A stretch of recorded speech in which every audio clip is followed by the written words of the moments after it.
gcss-army here, back with another gcss-army helpful video. So today I'm going to teach you guys how to pull your YOBUX. Alright, so let's jump into gArmy here. So to pull your YOBUX, the T code is YOBUX. Enter it up. Now I showed you in the previous video, make sure you check out my playlist, how to build variants. I'm going to use my variant.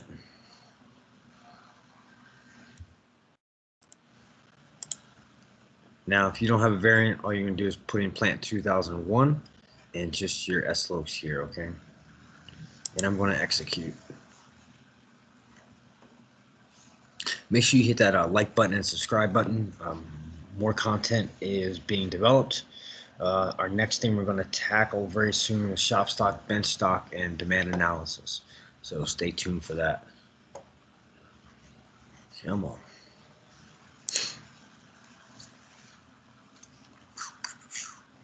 All right, so that is how you pull your YOBUX. It's pretty simple, short, sweet.